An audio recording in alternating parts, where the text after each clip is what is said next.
İnşallah. Yaxşı uşaqlar. Tamam, siz burada aslında nəsə səhvimiz olsa deyirsiniz. Buyur. 7-dən 8-ə məncə yox. Məncə yox, amma çox yersiz sual idi.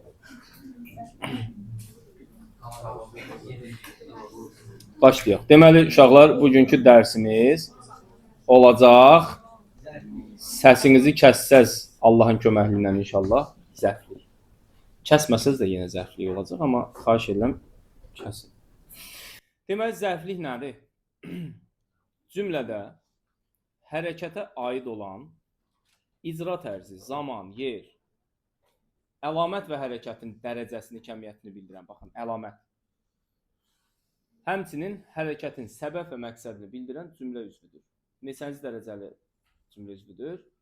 İkinci dərəcəli, ikinci. Elə Murad? Allah səni qorusun Murad. Məmən, xahiş edirəm, bir də asqırıb, öskürüb eləmə. Qoy rahat dərsimizi keçək. 1. Başlayırıq zərfliyə. Yəni, biz zərflərlə zərfliyi qarışdırmayaq. Yəni, hər zərf cümlədə zərfli olmaq məcburiyyətində deyil. Düzdür? Zərf cümlədə demişdik ki, yer zərfi ola bilir, amma cümlədə təyin olur. Yer zərfi olur, amma cümlədə mübtəda olur və s.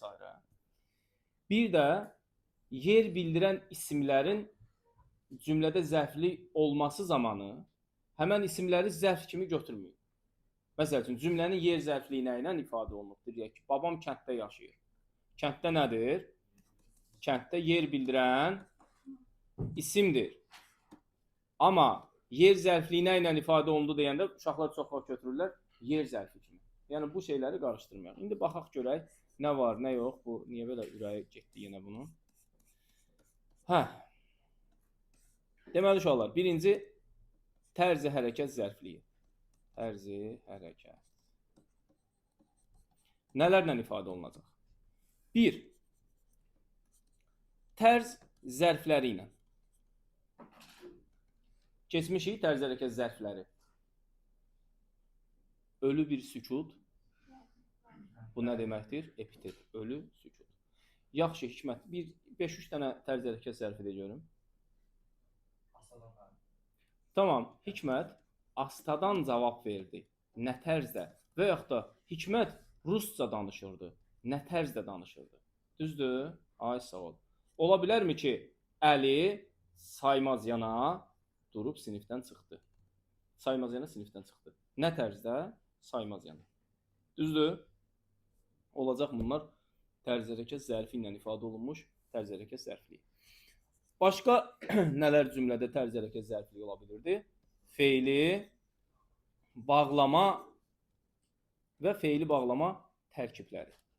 Məsəl üçün, deyirəm ki, ağlayan Əli qaça-qaça evlərinə getdi. Nə tərzdə getdi? Qaça-qaça getdi. Düzdür? İgid qorxmadan neynirdi? Döyüşürdü. Hərəkətin nəyini bildirdi qorxmadan? İcra tərzini bildirmiş oldu. Düzdür Hikmət? Sağ ol, Allah səni qorusun. Yaxşı Hikmət, indi bir dənə belə babat feili bağlama tərkibi denən, onu da yazaq. İşimiz bundan qutarsın. Yox, niyə zərfli? Onsuz da mövzumuz zərflik deyil ki, mübtədadır. Aha, bir feili bağlama tərkibi. Hikmət əlini çənəsinə söykəyərək fikrə getmişdi. Niyə? Çünki yaxşı oxumadığı üçün cavab tapa bilmirdi. Fikrə getmişdi. Kim? Hikmət. Nə tərzdə fikrə getmişdi? Əlini çənəsinə söykəyib və yaxud da söykəyərək. Bu da olacaq feili bağlama tərkibi və cümlənin nəyi? Tərzi hərəkət zərfliyi. Belə. Sonra zərfliklər, tərz bildirən zərfliklər nələrlə ifadə oluna bilər? Qoşmalı sözlər və yaxud da qoşmalı söz birləşmələri də ola bilər. Məsəl üçün, deyirəm ki, Adil adil, əjdaha kimi döyüşür. Düzdür? Döyüşən kimdir? Adil. Adilin döyüşmə tərzi necədir? Əjdaha döyüşən kimi. Biri bu var. Bir də yadınıza gəlir uşaqlar, feili sifətin özünə aid olmayan xüsusiyyəti var idi. Orada nə idi? Tərz bildirmə məsələsi var idi. Məsəl üçün deyirəm ki, Selcanı əli üzündə oturmuş gördüm. Görsən Selcan? Nə tərzdə gördüm? Selcanı gördüm. Burada artıq nə olacaq? Tərkibə daxil olmayacaq. Niyə? Çünki tamamlıq birbaşa xəbərlə əlaqələnir. Tərkibdən çıxdım. Amma əli üzündə oturmuş tərzdə gördüm əvəzinə birbaşa belə deyirik. Bu topulda da qarşımıza çıxmışdı ki, Qarabağ döyüşlərində vuruşan gördüm, qapının ağzında dayanan gördüm, nə bilim, Nahidi səhər tezdən inəkləri sağan gördüm və s. və s. Bu kimi feili sifət tərkibləri də cümlədə Səidə xanım tərz hərəkət zərfliyi olur. Elədimi? Bəli, müəllim, elədi. Keçdik. Kiminsə sözü var nəsə? 2. Zaman zərfliyi. Zaman zərfliyi nələrlə ifadə olunur uşaqlar? 1. Zaman zərfi ilə. Zaman zərfləri ilə. Məsəl üçün, indi daha gecdir. Gecikdin qatara, yandı biletin, qaytarıb təzədən sata bilməzsən. Gecdir. Nə zaman gecdir? İndi. Deməli, bunun xəbəri də zərflə ifadə olundu. Zərfliyi də zaman zərfliyi ilə ifadə olundu. Və biz buradan nə görmüş olduq? Zaman zərfləri sadəcə feili xəbərə aid olmur. İsmi xəbərə də aid ola bilir. Düzdürmü? Məsəl üçün deyirəm ki, əvvəl çox yaxşı insan idi. İnsan idi. Necə insan idi yaxşı? Nə zaman? Əvvəl. Bax, bu əvvəl zaman zərfi və zaman zərfliyi hansı cümlə üzvünə aiddir? Feilə. Necə feilə? Necə xəbərə? Feil nə idi? Xəbərə. Necə xəbər? İsmi xəbər. Yəni, bunu qarışdırmayaq ki, cümlələrdə, testlərdə biz bundan qarşılaşacağıq. Hansı zaman zərfləri var başqa? Məsələn, bildir varmı?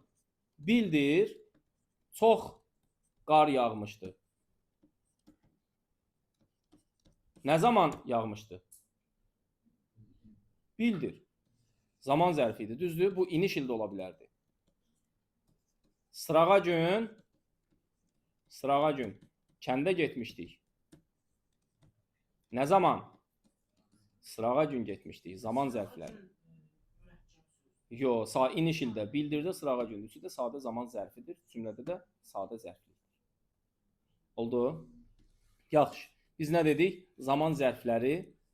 İkinci, feili bağlama və feili bağlama tərkibləri ilə ifadə oluna bilirlər. Zaman zərfliyi. Necə? Məsəl üçün, deyirəm ki, yemək yeyəndə, bu cümləni bir neçə dəfə işlətmişəm. Yemək yeyəndə xoşbəxt oluram. Nə zaman xoşbəxt oluram? Yemək yeyəndə feili bağlama tərkibi. Düzdür? Elxan bizi görəndə və yaxud da bizi görərkən utandı. Kim utandı? Elxan. Nə zaman? Bizi görərkən və s. Düzdürmü? Sağ ol. Çox keçmədən qayıtdı. Nə zaman qayıtdı? İsmailzadə nə zaman? İsmailov. Çox keçmədən. Nə olacaq burada? Madan şəkilçisinin zaman anlayışı bildirən feili bağlama kimi işlənməsi. Madan neçə cür işlənə bilirdi? Nigar, hansı mənalar bildirirdi?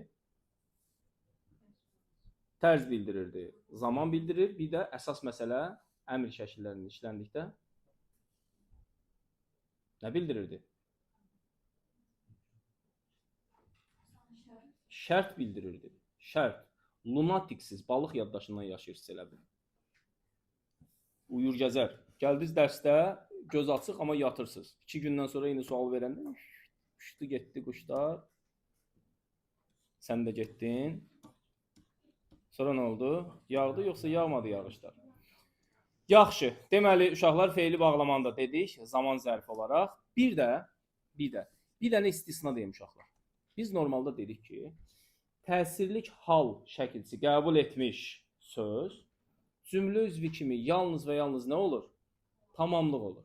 İstisna hallar var ki, təsirlik hallı isimlər cümlədə zaman zərfliyi ola bilir. Yayı kənddə dincəlmişdi. Nə zaman? Nə zaman? Yayı. Zaman zərfliyi olur uşaqlar. Bu da yer zərfliyi olur. İstisna hallardır. Düzdür? Bütün qışı Muğanda oldu. Nə zaman? Qışı. Yəni, bu kimi ifadələri qeyd edin. Kitabda da vermişəm bunun konspektdə. Oldu mu? Sonra zaman mənalı isimlər var. Zaman mənalı isimlər və ismi birləşmələr. Məsəl üçün, yayın ortasında yaylağa qar yağmışdı. Yağmışdı qar. Hara yaylağa? Nə zaman? Yayın ortasında. Baxın, bir çaşdırıcı məqamda budur. Bəzən uşaqlar bunu da götürürlər, zaman zərfi kimi istifadə edirlər. Yayın ortasında burada artıq uşaqlar da leksik yox, qrammatik şəkilçidir. Çünki burada sözə yox, söz birləşməsinə artırıldığı üçün artıq qrammatik şəkilçi olmuş olacaq. Oldu? Yazın əvvəlində dönürsən xana, yazın əvvəlində Aşıq Ələsgərin şeirində. Nə zaman? Yazın əvvəlində söz birləşməsidir. Və yaxud da dərsin sonlarında və dərsin axırında test işlədik. Nə zaman?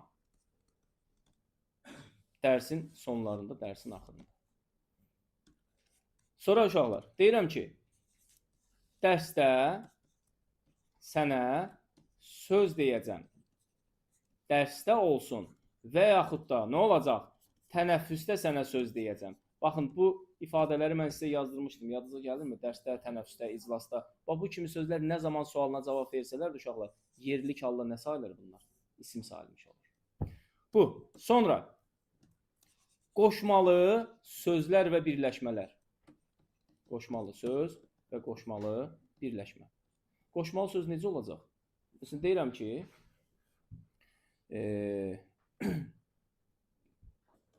hamı səndən əvvəl gəldi. Hamı nə zaman gəldi? Səndən əvvəl gəldi. Qoşmalı söz cümlədə nə zaman sualına cavab verdi? Zaman zərfliyi oldu. Düzdür? Və yaxud da sən çatana qədər gecə düşəcək. Şər qarışacaq. Nə zaman? Nə zaman gecə qarışacaq? Sən çatana qədər olsa və yaxud da sənə çatana qədər olduğu fərqi yoxdur. Bu artıq feili sifət tərkibi plus qoşma ilə olacaq. Həmçinin belə də ola bilər. Baxın, sən gəldikdən sonra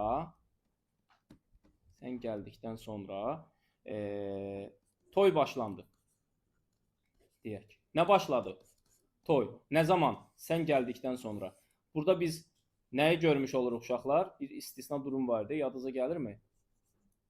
Feili bağlama deyildi. Nə idi bu? Feili sifət, üstə gələk, çıxışlı xal şəkilçisi plus qoşma. Bu nəyə bənzirdi? Feili bağlamaya. Amma demişdik ki, feili bağlama dıqda, dikdə gələndə ləman. Nə olur? Özündən sonra belə samit ola bilmir, özündən sonra qoşma artırıla bilmir. Ona görə onları qarışdırmayaq bir-birini. Oldu mu? Bəli, müəllim, oldu. Və yaxud da deyirəm ki, fikirdən səhərə kimi yatmadı. Yatmadı, səbəb fikirdən. Bilirsiniz də, bu axırda deyəcəm. Nə müddətə yatmadı? Nə zaman? Səhərə kimi. Zaman məsafəsi bildirən bu kimi ifadələr, qoşmalı sözlər də cümlədə nə olur Miranı? Zaman zərfliyi odur. Oldu. Belə. Keçirik Növbəti üçüncü. Zamanı dedik, tərzi dedik, gələk yer zərfliyinə. Yaxşı, feili bağlama zərfin hansı xüsusiyyətlərini qəbul eləmirdi Şahzadə? Yer və məqsəd olmurdu, eşq olsun. Yer zərfliyi nə ilə ifadə oluna biləcək uşaqlar? Birinci, yer zərfi ilə. Məsəl üçün, yer zərfi. Bəli, deyirəm ki, Əli özünü bura çırpırdı. Allah sən sağ. Kim çırpırdı? Əli. Kimi? Özünü. Haraya? Ora bura. Maşın sağa, sola vuruldu. Həyətdən çıxdı. Bəli, çıxdı. Haradan? Həyətdən. Vuruldu. Haraya? Sağa, sola. Bax, burada gördüyümüz sağa, sola nə sayılır? Mürəkkəb yer zərfi sayılır. Elə dəniz. Ay maşallah. İrəlidə xeyli düşmən postu var. Necə xəbərdir bu xəbər? İsmi xəbərdir. Bunlar necə xəbər sayılırdı? Yasəmən? Suala cavab verməyən, redikativlik bildirən xəbər sayılırdı. Bəs yaxşı, bu cümlə mübtədası nə ilə ifadə olunub? İkinci növ təyinli söz birləşməsi ilə, isim birləşmə. Nə qədər düşmən postu var? Xeyli. Təyin yoxsa zərflik? Təyin, çünki ismə aiddir. Harada var? İrəlidə. Bu da artıq nə olacaq? Yer zərf. Yer zərfli olacaq. Bəs irəlidə sözünü elə işlədə bilərsinizmi ki? Nə olsun? Zaman zərfliyi olsun. Xeyr, irəlidə təyin olunur. İrəlidə səni çətin günlər gözləyir. Uşaqlar, irəlidə sizi xoş günlər gözləyir. Universitet həyatı o qədər xoş, o qədər asan, dəhşət də yəni. Abituriyentlik dövrünü necə özləyəcəksiniz, bir Allah bilir. Bəli, həmçinin qabaqda sözdə ola bilir. Qabaqda xoş günlərimiz var.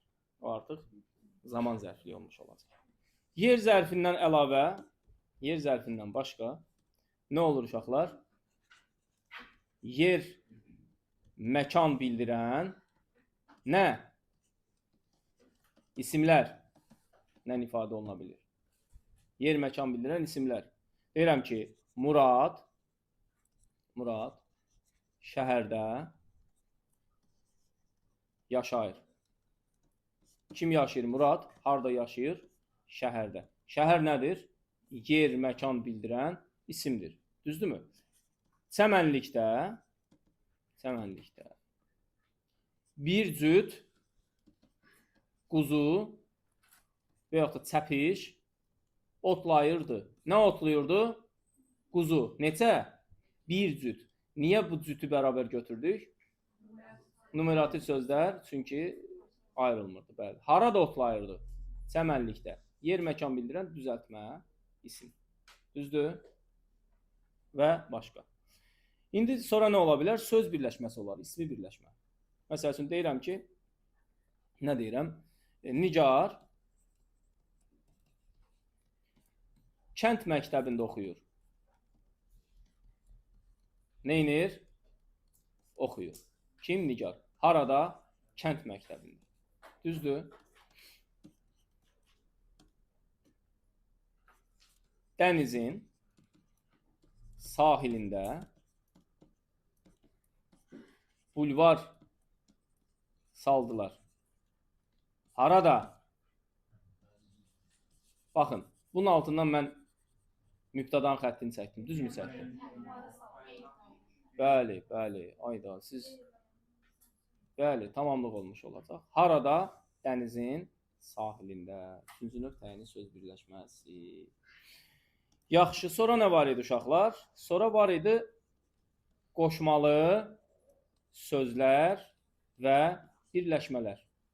Necə olmuş olacaq qoşmalı sözlər? Hansı qoşmalı sözlər cümlədə yer zərfliyi ola bilər? İstiqamət və məsafə bildirən. Bəli, məsəl üçün deyirəm ki, maşın adi əvəzliklə bizə tərəf gəlirdi. Nə gəlirdi? Maşın. Hara? Bizə tərəf. Belə bir cümlə çıxır bəzən. Belə bir cümlə çıxır. Məsəl üçün deyirəm ki, Vasif kəndə gedirdi. Düzdürmü? Təxmini belə bir şeydir də. Bu kəndə sözün altından xətt çəkir. Digər variantda da başqa sözlərin altından xətt çəkir. Deyir ki, hansı sözə qoşma artırsaq, yenə də cümlədə eyni məqsədə xidmət edib, eyni mənanı bildirmiş olacaq. Kəndə gedirdi də yer zərfli idi, kəndə tərəf gedirdi də yer zərfli idi. Belə bir sual çıxacaq qarşınıza, inşallah görəcəksiniz. Yanında bunu xatırlayarsınız. Yaxşı, Vasif? Yaxşı. Sonra nə qaldı?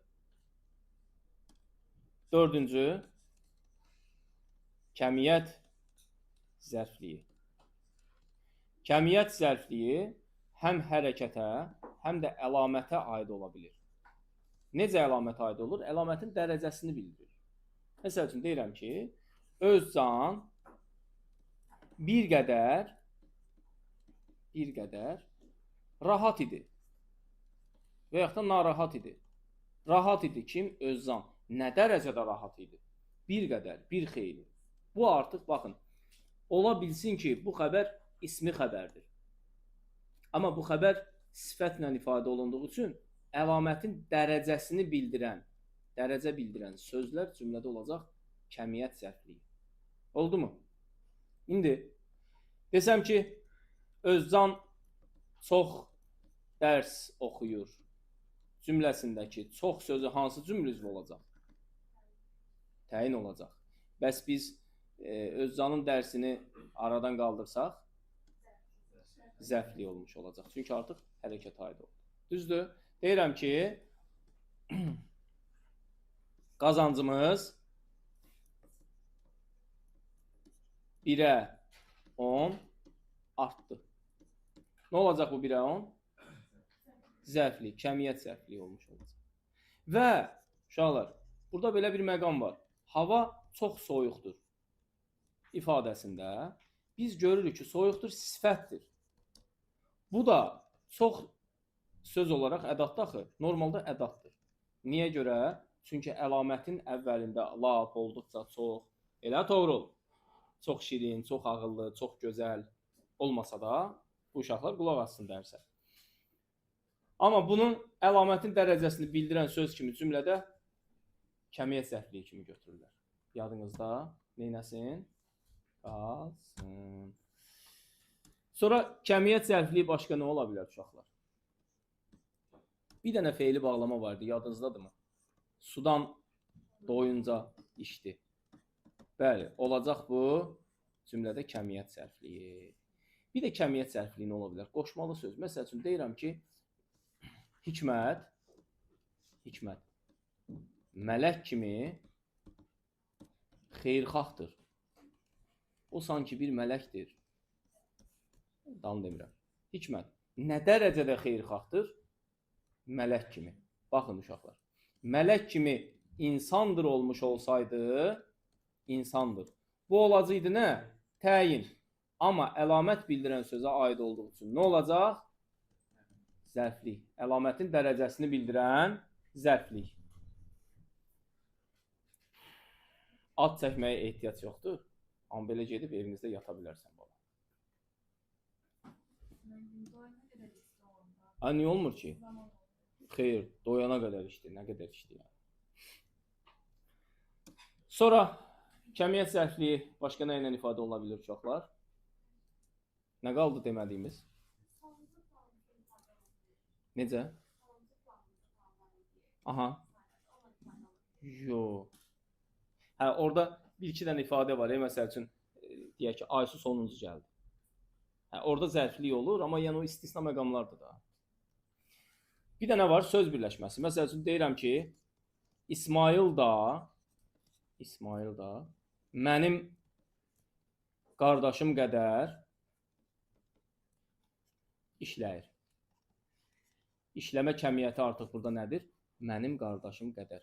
Bu da artıq kəmiyyət zərfli olur. Söz birləşməsi plus qoşma. Oldu mu? Sonra keçdik əsas məsələ. İndi qulaqlarınızı 4 dənə eləyin, gözlərinizi 8 dənə. Səbəb və məqsəd zərfliyi. Səbəb və məqsəd zərfliyinin bir dənə önəmli dedikcə önəmli fərqi var. Aradakı xırda bir nüansı var. Səbəb zərfliyində nə olmuş olur? Biz bunu necə biləcəyik? Səbəb zərfliyində hərəkət eləməsi üçün ilk öncə səbəb, yəni meydana səbəb çıxardacaq bir hadisə baş verir. Hadisə baş verəndən sonra o hadisə bizim hərəkət etməyimizə səbəb olur. Məsəl üçün deyirəm ki, darıxdığım üçün Əliyə zəng etdim. Düzdür? Küstüyüm üçün,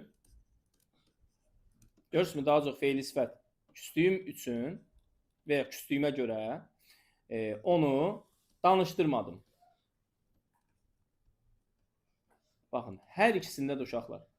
Hərəkət elədim, danışdırmadım. Bu hərəkətimə səbəb nə oldu? Əvvəlcədən baş verən bir hadisə, küsmüşəm artıq. O küsməyim səbəb oldu mənim onu danışdırmama hərəkətimə. Və yaxud da mənim Əliyə zəng eləməyimə səbəb nə oldu? Darıxmağım. Bax, ilk öncə bir hadisə baş verdi. Darıxdım. Buna görə də hərəkət elədim, Əliyə zəng elədim. Başa düşdünüz? Aysə oldu. Dərsi yaxşı danışdığım üçün qiymət aldım. Səbəb var, məqsəd. Səbəb var. Yaxşı danışmışam ki, hadisə baş veribdir. Məni yaxşı qiymət alma hərəkətimə səbəb olur. İndi bax, məqsəd zərfliyində isə ilk öncə hərəkət baş verir, sonra hadisə meydana çıxmış olur. Yəni, hadisə yoxdur, hərəkət eləməyə səbəb olacaq hadisə yoxdur. Məsəl üçün, deyirəm ki, universitetə qəbul olmaq üçün əsasən, bax, səbəblər feili sifətlə, məqsədlər məsdərlə ifadə olunur. Hazırlaşıram. Və mən hal-hazırda nə edirəm? Hərəkət edirəm, hazırlaşıram. Məqsədim varmı qarşıda? Var. Gələcəkdə olacaq. Bax, hərəkət baş verir, hazırlaşıram. Universitetə qəbul olacam, ondan sonra hadisə baş verəcək. Bildiniz? Və yaxud da deyirəm ki, oxumaq üçün, hazırlaşmaq üçün, oxumağa görə kursa yazıldım. Sizcə, mənim kursa yazılmağıma bir səbəb mi olubdur, yoxsa qarşıda bir məqsədim mi var? Məqsəd var, gedəcəm kursa, bir məqsədim var. Getdim, hərəkət elədim, ondan sonra oxuyacam, hadisə baş verəcək. Bax, səbəblə məqsədin fərqi budur. Birində mənim hərəkət eləməyim üçün artıq hadisə baş verib. O məcbur edir ki, mən hərəkət eləyim. Birində isə hələ hadisə zat yoxdur, mən hərəkət eləyirəm. Bunun qarşıda məqsədim var, universitetə girəcəm. Və yaxud da gedirəm kursa yazılmışam, orada hazırlaşacam. Məsəl üçün, kəndə dostumu görmək üçün getdim. Bir səbəb, bir hadisə baş veribdimi? Xeyr, qarşımda bir məqsədim var. Hərəkət eləyirəm, gedib dostumu görəndə hadisə baş verəcək. Bunların incə bir arada ayrıntısı, bir fərqi var. Fərqli məqamları var. Başa düşdün, Vasif? Nə gözəl. Məqsəd zərfliyi başqa şeylərlə ifadə oluna bilir. Məsəl üçün, deyirəm ki, vətən yolunda və yaxud da vətən uğrunda neynədilər? Canlarından keçdilər. Bax, burada canlarından keçmələrini səbəb, məqsəd vətən yolunda, vətənin nə bilim azadlığı uğrunda. Bax, bu kimi şeylər cümlədə həmçinin məqsəd zərfliyi ola bilir. Oldu mu? Səbəb zərfliyində başqa nə görə bilirik? Səbəb zərfləri bəzən uşaqlar çıxışlı, hal şəkilçili, isimlə, sifətlə ifadə oluna bilir. Məsəl üçün, deyirəm ki, Nihal istidən pörtmüşdür. Düzdür? Pörtmüşdür kim? Nihal. Səbəb nə idi? İsti, istidən.